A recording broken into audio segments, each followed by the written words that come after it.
दोस्तों आज हमारे पास जो थ्री व्हीलर है वो बहुत यूनिक है। यूनिक इसलिए कि ये महिंद्रा के घर से आता है, तो महिंद्रा के साथ में जुड़े हुए हमारे इमोशंस भी इसके साथ जुड़े हुए हैं। दूसरी बात, ये सिर्फ सीएनजी में आता है, यानी कि इसमें सीएनजी प्लस पेट्रोल या बाई फ्यूल का ऑप्शन नहीं है।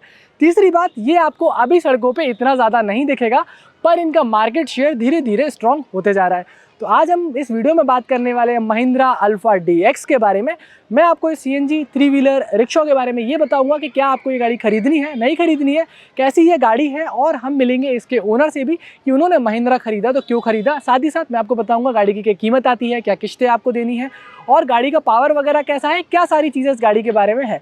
तो हम शुरू करेंगे सबसे पहले फ्रंट से कि फ्रंट में गाड़ी जो है वो कैसी दिखती है, और उसके बाद में हम बात करेंगे बाकी सारी चीज़ों के बारे में। देखो, गाड़ी कंप्लीटली सीएनजी है, तो सीएनजी का यहाँ स्टिकर मिलता है। BS6 में है तो BS6 का यहाँ पे मिलता है, और एक सिंगल पीस में बड़ी सी विंडशील्ड है, बड़ा सा ग्लास है। आप देखोगे यहाँ से यहाँ तक तो एक बहुत ही ज़्यादा बड़ा ग्लास है। वाइपर दोस्तों यहाँ पे चिंटू मिंटू से थोड़ा बड़ा दिया गया है, ज़्यादा दिया गया है। आप देखोगे तो लगभग 1 फीट 12 इंच के आसपास वाइपर है जो ग्लास पे रखा हुआ है, और इतना एरिया साफ़ कर देगा, यानी कि फंक्शनल बहुत बेहतर तरीके से हो जाने वाला है।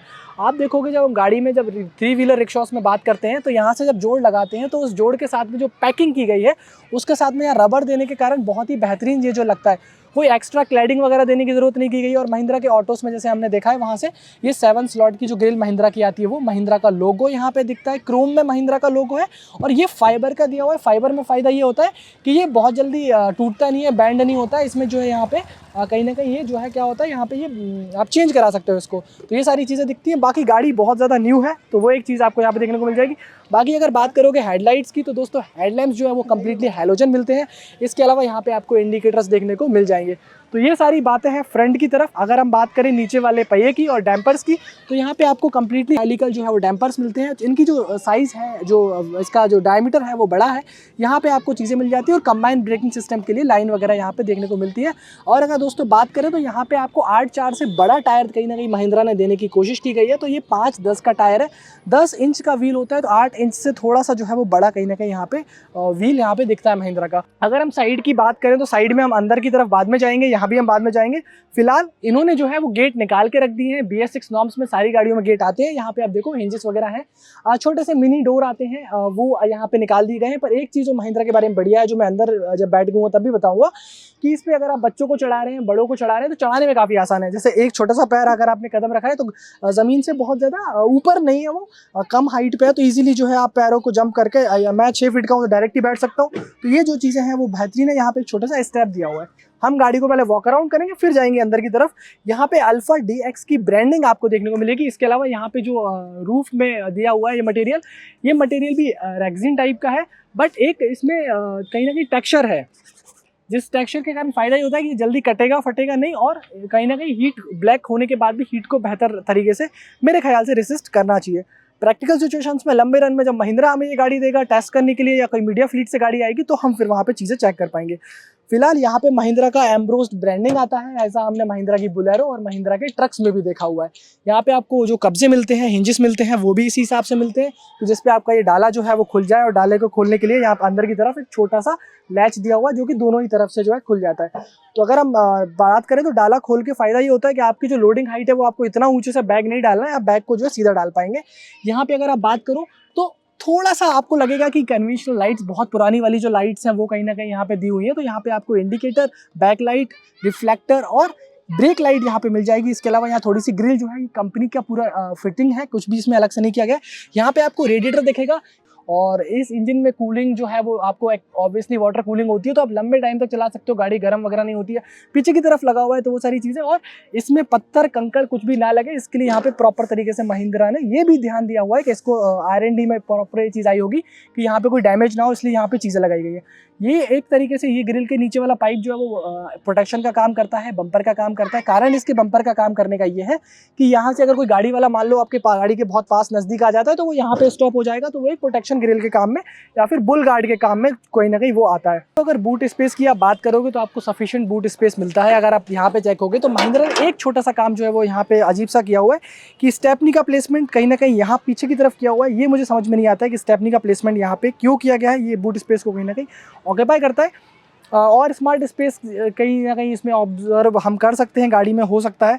फिर भी यहाँ पे आपको मिलता है स्टेपनी स्पेयर टायर, और यहाँ पे आपको बूट स्पेस मिलता है। दोस्तों आप देख सकते हो एक हमारा फुल साइज़ का बैकपैक कैमरा बैग यहाँ पे है, कैमरे का काफ़ी इक्विपमेंट्स, हमारे शूटिंग इक्विपमेंट्स काफ़ी सारे यहाँ पे आपको दिख जाएंगे। मतलब कहने का ये है कि अगर आप एयरपोर्ट भी कभी टैक्सी ले ली जल्दी के चक्कर में, तो आपके 3 full size check in baggage इसमें आ सकते हैं, या फिर आप 4 जो है केबिन बैगेज इसमें ईजिली लेके जा सकते हो। वो सारी चीज़ें हैं, ध्यान रखिएगा कि आप सारी चीज़ें GVW के अंदर ही जो है वो कर रहे हो। दोस्तों इसको जो है फिट करना भी काफ़ी ज़्यादा आसान है। अगर हम बात करते हैं थोड़ा सा साइड के बारे में, तो साइड से अगर देखोगे तो यहाँ पे अल्फा DX की ब्रांडिंग आपको मिलती है। हालांकि ये स्टिकर है, कोई प्रॉपर क्रोम वगैरह से यहाँ देने की कोशिश नहीं की गई है, प्रीमियम बनाने की कोशिश नहीं की गई है, बट फिर भी रेड कलर जो है थोड़ा सा मुझे स्पोर्टी लगता है, पर्सनली मेरे को अट्रैक्ट करता है। बाकी यहाँ पे एक इंटरेस्टिंग सी फैक्ट दिखाता हूँ आपको कि ये आप बताइए काहे का जो है हो सकता है। तो यहाँ पे गाड़ी में कोई भी पेट्रोल नहीं है, और तो इसको कहीं ना कहीं एक तरीके से जैसे हम डमी स्विचेस देखते हैं, डेमो स्विचेस देखते हैं जिसका कोई यूज़ नहीं होता है, तो वहाँ पे ये भी जो है वो इस तरीके से काम करता है कि ये भी एक तरीके से डेमो के हिसाब से है, मतलब दे रखा है बट उसमें कोई उसका फंक्शंस नहीं है, कोई यूज़ नहीं है, और जबरन में एक लॉक लगा के चीज़ें कर दी, सीधा सिंपल प्लेन पैनल भी निकाल सकते थे। अंदर की सीट पे, पीछे की सीट पे मैं थोड़ी देर में बात करूँगा। फिलहाल मैं अगर आपको यहाँ से दिखाऊँ तो यहाँ भी दोस्तों बहुत ज़्यादा चीज़ें नहीं है, पर बात करें अगर ड्राइवर सीट से तो मैं अंदर केबिन में जाके अब दिखाता हूँ आपको कि क्या सारी चीज़ें। तो पहली चीज़ जो मैं फील करता हूँ ड्राइवर सीट पे बैठने के बाद कि जो बैक एंगल है, बैक मेरा है वो बढ़िया टका हुआ है। यहाँ पे लगभग 1.5 इंची का फॉर्म यहाँ दिया हुआ है। चूँकि पॉलीथिन नहीं उतरी है तो मैं रेक्सिन सिर्फ नीचे वाली फील कर सकता हूँ, तो ये वाली रेक्सिन को सिर्फ फील कर सकता हूँ। और यहाँ पे अगर मैं देखूँ तो दोस्तों ये भी बढ़िया तरीके से है, ये भी 1.5 इंची का फॉर्म है। अब जो CNG सिलेंडर है वो इसके नीचे रखा गया है, मतलब ड्राइवर सीट के ठीक नीचे। तो गाड़ी में CNG सिलेंडर यहाँ रखने के कारण फिलिंग भी दोस्तों गाड़ी की CNG की यही होती है, यानी कि ड्राइवर बैठे बैठे भी फिल करा सकता है। पर कभी भी गैस को फिल कराते वक्त बैठना गाड़ी में नीचे, गाड़ी से जो है हमेशा उतर के ही गैस फिल करानी चाहिए। इंजन भी जो है आपका ऑफ करके ही वो लोग गाड़ी में CNG वगैरह भरते हैं। अगर दोस्तों ओवरऑल चीज़ों की बात करें तो हैंडल बार पे उल्टे हाथ पे कोई भी कंट्रोल्स नहीं है सिवाय गियर के। यहाँ पे 4 आपको गियर्स मिलते हैं जो कि क्लच माउंटेड हैं, वेट कम्प्लीटली क्लच इसका होता है। और यहाँ पे आपको हॉर्न, इंडिकेटर मिल जाते हैं, लाइट, अपर डिपर, और यहाँ पे एक जो है सेल्फ स्टार्ट का बटन जो है, यहाँ से गाड़ी जब चालू करते हो तो ये सेल्फ स्टार्ट का एक बटन है। इसके अलावा यहाँ भी कोई ऐसे स्टोरेज स्मार्ट देने की कोई कोशिश नहीं की गई है महिंद्रा के द्वारा। बाकी डैशबोर्ड को सिंपल, मिनिमल और कॉस्ट इफेक्टिव रखने की कोशिश की गई है। हार्ड प्लास्टिक्स हैं, बट हार्ड प्लास्टिक्स अच्छे लगते हैं इस गाड़ी में, जिस सेगमेंट की ये गाड़ी आती है। और इस पर भी एक टेक्सचर बनाया हुआ है उन्होंने, तो एंटी स्किड आप इसको कह सकते हो कि एंटी स्किड जो है कहीं ना कहीं ये एंटी स्किड होता है, जिससे कि गाड़ी जो है चीज़ें बेहतर यहाँ पे लगती हैं। यहाँ पे म्यूजिक सिस्टम नहीं आता है, पर उसके लिए जगह दी है दोनों तरफ से कंपनी ने। और इसके अलावा अगर आप बात करोगे तो यहाँ पे जब चाबी यहाँ लगती है, इसका जो चाबी का प्लेसमेंट है वो यहाँ होता है। और अब हम बात करते हैं, अगर चाबी का जो प्लेसमेंट है वो यहाँ होता है। और अगर हम बात करें इसकी मीटर कंसोल की, तो मीटर कंसोल दोस्तों इस तरह से दिखता है। यहाँ से आपको CNG के लिए दिख जाएगा कि गाड़ी में CNG का लेवल कितना है, और यहाँ से दोस्तों आपको दिखेगा कि गाड़ी की स्पीड जो है वो कितनी स्पीड पे जो है गाड़ी काम कर रही है। यहाँ से आपको स्पीड का पता लगता है कि गाड़ी की क्या स्पीड है। यहाँ से आपको दिख जाएगा कितने टोटल किलोमीटर गाड़ी चली है, यानी कि ओडोमीटर। इसके अलावा आप यहाँ से ट्रिप ए और ट्रिप बी अपने हिसाब से रीसेट और सेट कर सकते हैं। यहाँ पे आपको टाइमिंग वगैरह दिखती है। और दोस्तों यहाँ पे जो अगर आप देखोगे तो ये ऑडोमीटर हो गया, हमारी ट्रिप ए ट्रिप बी हो गया। यहाँ पे आपकी बैटरी की वार्निंग, यहाँ पे अगर ऑयल प्रेशर कम होगा तो वो दिखाएगा। यहाँ पे आपकी गाड़ी में कितना हीटिंग हो रही है, यानी कि कूलेंट टेम्परेचर जो है कहीं ना कहीं यहाँ पे आ जाएगा। इंजन टेम्परेचर यहाँ आ जाएगा। महिंद्रा का एक छोटा सा ब्रांडिंग आपको अंदर की तरफ मिलता है। ओवरऑल हैंडल बार जो है वो प्लेन ही है, गियर्स वगैरह सारे यहाँ से एक्चुएट करते हैं। यहाँ थोड़ा सा स्टोरेज स्पेस दे रखा है जो कि लॉकेबल है, हालांकि इसके फिट उतनी बेहतरीन नहीं है। यहाँ भैया के पैसे वैसे और कार्ड वगैरह जो है वो सारी चीज़ रखी हुई है, जिनका जो ऑटो बिलोंग करता है उनको। यहाँ अगर मेरे कैमरामैन दिखा पाएंगे, अगर यहाँ जो है आपको 3 बटन्स मिलते हैं, जो कि इस गाड़ी में सिर्फ स्टीयरिंग के अलावा कोई बटन्स है। तो इसमें दोस्तों यहाँ पे पार्किंग लाइट वगैरह यहीं से जलती है, मेन लाइट्स वगैरह यहीं से, वाइपर यहाँ से काम करता है, और सारे इंडिकेटर जो है हज़ार्ड लैंप्स वगैरह यहाँ से काम करते हैं। सिर्फ 3 बटन्स मिलते हैं, थोड़ा सा स्पेस यहाँ मिलता है, थोड़ा सा स्पेस यहाँ मिलता है, हालांकि ये बहुत डीप नहीं है, बाकी हार्ड प्लास्टिक्स है। और यहाँ से अगर आप देखोगे तो ये रिवर्स गियर है, तो यहाँ से आपको जो है रिवर्स गियर मिलता है, और एक 12 वोल्ट का चार्जिंग सॉकेट मिलता है जो कि आपको यहाँ मिलता है। तो ये सारी इस गाड़ी की फंक्शनैलिटी है। यहाँ पे आप देखोगे तो आपको हैंड ब्रेक जो है वो यहाँ मिलेगा, ये हैंड ब्रेक है। अगर दोस्तों बात करें हम यहाँ पे, तो यहाँ से इस कवर को जब खोलते हो तो नीचे की तरफ आपको एक्सपोज्ड CNG टैंक दिखेगा। इस CNG टैंक में यहाँ पे दोस्तों फिलिंग नोजल्स दिए गए हैं, और यहाँ से जो है आपको चीज़ें कहीं ना कहीं दिखती हैं, पता चलती हैं, समझ में आती है। ये दोस्तों इसमें लगभग 6.5-7 किलो बहुत आसानी से आ जाएगा।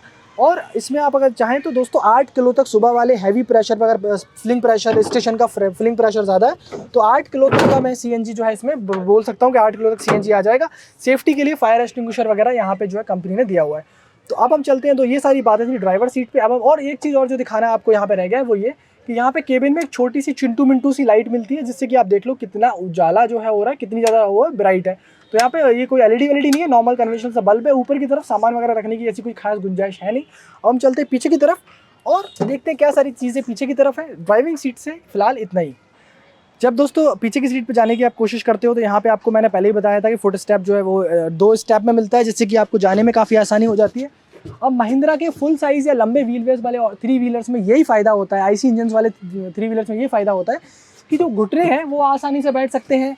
अगर मैं 3 बंदों की बात करूं तो बढ़िया फैल के सो के बैठ सकते हैं, बजाय कि छोटे कॉम्पैक्ट गाड़ियों के। तो यहाँ पे आप देखो, हालांकि सीट जो है वो अपराइट है, थाई सपोर्ट की मैं एक्सपेक्टेशंस नहीं रखता हूँ। 10-12 किलोमीटर मैक्सिमम मेरे को जाना होता है इस गाड़ी में बैठ के। बाकी आपको ग्रैब रेल्स वगैरह यहाँ पे कहीं ना कहीं दिख जाती हैं, ग्रैब आप कर सकते हो। ओवरऑल अगर आप देखोगे तो काफ़ी सारी जगह है आपको यहाँ पे, चाहे पैरों के मामले में हो जाए, चाहे आपके बैठने के मामले में हो जाए। और सीट कवर या फिर फैब्रिक की बात ऐसी होती है कि दोस्तों कुछ टाइम बाद लोगों का भी मन भर जाता है, और ओनर का भी मन भर जाता है, मालिक का मन भर जाता है, तो इसको हम लोग कहीं ना कहीं चेंज ही कराते हैं। पर सीट जिस हिसाब से है, पीछे लगेज के लिए भी जगह है और आगे बैठने के लिए भी जगह है, और 3 लोग कंफर्टेबली यहाँ पे बैठ सकते हैं। तो पीछे वाली सीट से भी कोई ऐसी मेजर शिकायतें मुझे नहीं है। हालांकि राइड जो है वो थोड़ी सी बम्पी आप कह सकते हो कि एकदम स्मूथ नहीं है। अगर आपके दचके आते हैं, अगर आप कहीं खड्डों में जाते हो तो थोड़ा बहुत आप एक्सपेक्ट करो कि आप थोड़ा बहुत रोल जो है, बॉडी रोल वगैरह वहाँ पे होगा। तो ये सारी चीज़ें। अब दोस्तों 3 अहम पहलुओं के बारे में मैं आपसे इस गाड़ी के लिए बात कर लेता हूँ, जो है इस गाड़ी का माइलेज। देखो, गाड़ी कंप्लीटली सीएनजी है तो पेट्रोल पे स्विच होने का सवाल नहीं है। ठंडों की कोल्ड स्टार्ट की अगर आप बात करो तो गाड़ी इजीली कोल्ड स्टार्ट होती है, सिर्फ सीएनजी पे होती है, वहाँ भी आपको बहुत समस्या नहीं आने वाली है। पर देती कितना है? गाड़ी थोड़ा सा जो है वो आपको लगेगा कि 40 के आसपास माइलेज निकालेगी, और 40 के आसपास तब निकालेगी जब आप बिना क्लच के ज़्यादा प्रेस करें, ज़्यादा ब्रेक के बिना आप पूरी सवारियाँ लेके एक कांस्टेंट स्पीड 40-45 मेंटेन करते हो। अगर आप सिटी में चल रहे हो, अंदर चल रहे हो, बम्पर टू बम्पर ट्रैफिक में चल रहे हो, तो आप 35 के आसपास का माइलेज मान के चलो कि 35-37 के आसपास आपको 1 किलो सीएनजी में आएगा। 6 से 7 किलो 8 किलो तक आप इसमें आराम से सीएनजी भर सकते हो। बात करते हैं दोस्तों गाड़ी की कीमत के बारे में कि कीमत कितनी आएगी। अगर आप बात करते हो कि गाड़ी की कीमत क्या है, तो अलग अलग शहरों में अलग अलग कीमत हो सकती है। मैं आपको एक रफ फिगर जो है वो बता देता हूँ। तो गाड़ी 3,20,000 रुपये के आसपास आपको कहीं ना कहीं आती है। 3,20 के आसपास जो है इसकी कीमत होती है। इसके अलावा आप जो फाइनेंस कराएंगे उसके चार्जेस और इंश्योरेंस वगैरह जो सारी चीज़ें हैं वो एडिशनल आती हैं। अगर एक मोटे मोटे तौर पे बात करें कि आप इसका मिनिमम डाउन पेमेंट जो कि 60 से 70,000 रुपये के बीच में आता है वो करते हैं, उसके बाद में आप लोन लेते हैं 3 से 4 साल का, तो लगभग 7,500-8 हज़ार रुपये महीने की किश्त आपको आएगी 4 साल 3.5 साल के लोन के आसपास, अगर आप लेंगे अलग अलग इंटरेस्ट रेट पे। एक मोटा मोटा हिसाब मैंने आपको बता दिया। तो ये थी दोस्तों इसके बारे में बातें। वारंटी जो है वो महिंद्रा की मिलती है। अब महिंद्रा की गाड़ी लोग क्यों लेते हैं? वो इसलिए लेते हैं क्योंकि महिंद्रा का जो भरोसा है वो एकदम बेमिसाल है, वो एकदम अटूट है। तो वो सारी चीज़ें जो है यहाँ पे आपको देखने को मिलती है। अब इस गाड़ी के बारे में अगर आपकी कोई और क्वेरीज हैं, कोई और आपको चीज़ें जाननी है, तो वो आप नीचे कमेंट में पिन डाउन कर सकते हैं। कमेंट में आप चीज़ें पूछ सकते हैं, मैं आपको बता दूंगा। फिलहाल के लिए दोस्तों ठीक है, वो मैं आपको कमेंट में पिन डाउन कर दूंगा। कमेंट में आप पिन डाउन कर दीजिए, मैं आपको जो है सारे रिप्लाईज वहाँ पे करने वाला हूँ, सारी चीज़ें करने वाला हूँ। और भी महिंद्रा की कोई गाड़ी का रिव्यू आप चाहते हैं बता दें, मैं वो सारी चीज़ें भी आपके लिए लेके आऊँगा। तो दोस्तों ये सारी बातें थी महिंद्रा अल्फा DX के बारे में। बिल्कुल नया नवेला सा गाड़ी है, नई गाड़ी है। मुझे तो जो है गाड़ी कंफर्टेबल लगती है, पसंद आती है। बॉडी की अगर मैं बात करूँ तो मुझे इसकी बॉडी चद्दर वगैरह बहुत ज़्यादा पसंद आती है, स्पेशली जो बनावट है, बिल्ड क्वालिटी जो है महिंद्रा की वो पसंद आती है। ऑल्दो कुछ हार्ड प्लास्टिक्स वगैरह दिखते हैं, बट इस सेगमेंट में सारी चीज़ें कंप्लीटली एक्सेप्टेबल हैं। अब अगर आपको गाड़ी खरीदनी है तो आप बिल्कुल डेफिनेटली महिंद्रा के भरोसे के साथ में खरीद सकते हैं, इसमें कोई दो राय नहीं है। नीचे लिंक है डिस्क्रिप्शन में, महिंद्रा का टोल फ्री नंबर है, आप वहाँ जाके जो है इंक्वायरी रेज कर सकते हैं। वो सारी चीज़ें जो है आपको वहाँ पे मिल जाएंगी। फिलहाल के लिए दोस्तों इस वीडियो में इतना ही। उम्मीद कर रहा हूँ ये वीडियो आपको पसंद आया होगा। अगर वीडियो पसंद आए तो लाइक, शेयर और सब्सक्राइब आप कर सकते हो। तब तक के लिए हेलमेट पहनिए, सीट बेल्ट पहनिए, सुरक्षित चलिए, इंश्योरेंस वक्त से पहले रिन्यू करा लीजिए, और ट्रैफिक पुलिसमैन से बेवजह मत झगड़िए। मिलता हूँ आपसे बहुत जल्द ऐसे ही किसी वीडियो में। तब तक के लिए नमस्कार, जय हिंद, वंदे मातरम।